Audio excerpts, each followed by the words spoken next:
살면서 우리는 한 번쯤 사람을 때리고 싶을 때가 있다. 어떤 사람이 앞에서 깐죽대거나 혹은 성질을 박박 긁어서 참을성이 한계에 다다르면 최소한 한 대라도 쥐어받고 싶어진다. 때리지는 않더라도 저 사람에게 그에 상응하는 안 좋은 일이 일어나길 마음속으로 기원한다.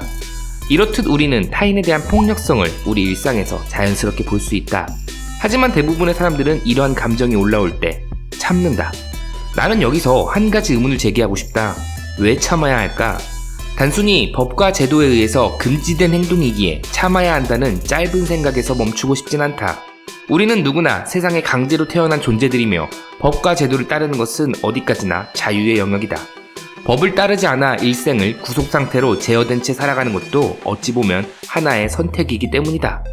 그러니까 한번 생각을 해보자. 왜 우리는 법을 따르는 선택, 저 사람을 때리고 싶은 걸 참는 선택을 해야 할까?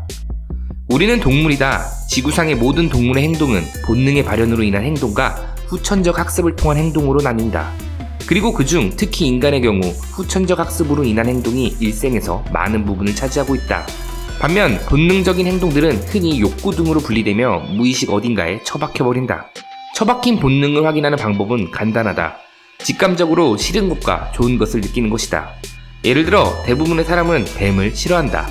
이것은 후천적 학습을 통해 독이 있어 위험하다거나 미적 관점에서 징그럽기 때문이 아니다. 본능의 영역이다. 한 실험에서 태어난 지 얼마 안 된 침팬지에게 뱀을 보여줬더니 본능적으로 위험으로 감지하고 도망을 갔다고 한다. 이는 뱀을 싫어하는 행동이 대부분의 영장류에게서 나타나는 본능이라는 것을 시사한다. 학습하지 않고도 직감적으로 좋고 싫음을 아는 것, 본능.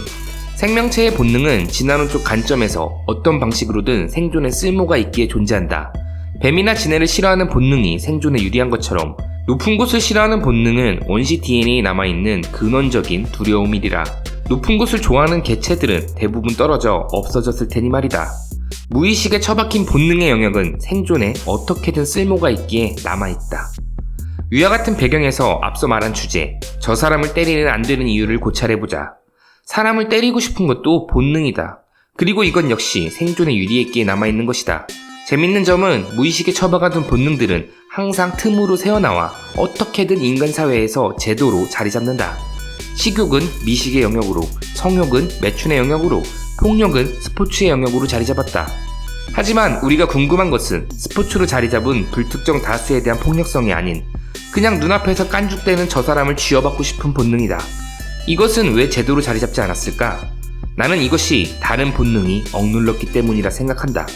더 큰 본능은 작은 본능을 압도한다. 따라서 깐죽대는 저 사람을 쥐어받고 싶은 본능보다 더 큰 본능이 그것을 억제했기 때문에 제도로 자리 잡지 못한 것이다. 여기서 더 큰 본능을 나는 권력 욕구라고 판단했다. 권력의 욕구. 상위의 본능이라고 생각할지 모르겠지만 나는 지극히 기본적인 욕구라고 생각한다. 자연 상태에서의 침팬지 사회를 생각해보자. 그곳에서 우두머리는 가장 힘이 센 개체가 아니다. 가장 정치적인 개체가 차지한다.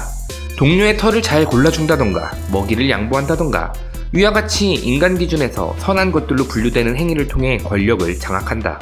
같은 영장류인 인간 역시 권력욕이 대단히 강하다. 그리고 상당히 복잡한 구조를 가지고 있는 인간 사회의 경우 권력 욕구의 실현은 단순히 우두머리가 되는 것으로 표출되지 않는다. 영향력의 획득으로 표출된다. 영향력. 주변 사람들을 나의 뜻대로 움직이게 할 수 있는 능력. 단순히 지우개를 빌려달라고 하는 것부터 결혼식에 참석해달라고 하는 것. 모두 타인에게 나의 영향력을 실현하는 행위이다. 결국 인간의 이타적인 행위는 본인의 권력 욕구를 획득하고자 하는 욕망의 표출로 설명될 수 있다. 그리고 이러한 강한 본능은 다양한 제도로 자리 잡았다. 타인에게 폭력을 금지하는 것. 이건 역시 개인의 권력 욕구 실현을 방해하지 않기 위한 제도 중 하나라고 생각한다. 폭력을 사용하면 그 사람에 대한 영향력, 즉 권력을 잃어버린다. 따라서 저 사람을 때리면 안 되는 이유는 권력을 잃기 때문이다 라고 결론 내릴 수 있겠다. 이 논리로 주변을 살펴보면 다음과 같은 사실 역시 도출할 수 있다. 주변 사람들에게 이타적일수록 권력욕이 강하다. 주변 사람들에게 폭력적일수록 권력욕이 약하다. 물론 깡패처럼 폭력을 통해 권력을 획득하는 개체가 있다고 반박할 수 있다. 하지만 위와 같이 지능이 떨어지는 개체는 침팬지 사회에서도 나타나며 그 개체들은 항상 무리에서 쫓겨나는 결말을 맞이한다는 것을 알아두자. 이타적이면 권력욕이 강하다. 여기서 권력이라는 단어가 주는 불편한 감정을 지어보자. 권력이 불편한 단어가 된 것은 대부분 영화나 드라마에서 심어준 부정적 인식 때문이다. 즉, 인위적인 불편함이다. 자연 상태에서 바라보면 권력 욕구는 지극히 당연하다. 밥 먹는 욕구와 다름없이 그저 본능일 뿐이니까. 배고프면 음식을 찾는 것이 나쁜 행동일까? 생각해보면 인간은 스스로의 본능을 좋은 것과 나쁜 것으로 구별하는 이상한 오만함으로 가득 차 있다. 우주적 차원에서 그저 지구에 존재하는 한 마리의 동물 개체일 뿐이면서 성스럽고 특별한 무언가이길 기대한다. 종족을 번영하게 해준 감사한 본능인데 그곳에 멋대로 이상한 꼬리표를 붙여버린다. 모두가 버릴 것이 하나 없는 필수 요소들이었다는 것을 기억하자. 그리고 나 역시 영향력을 갖고 싶은 욕구가 있다. 그러니까 재밌으셨다면 구독과 좋아요 좀 부탁드리겠습니다. 제발.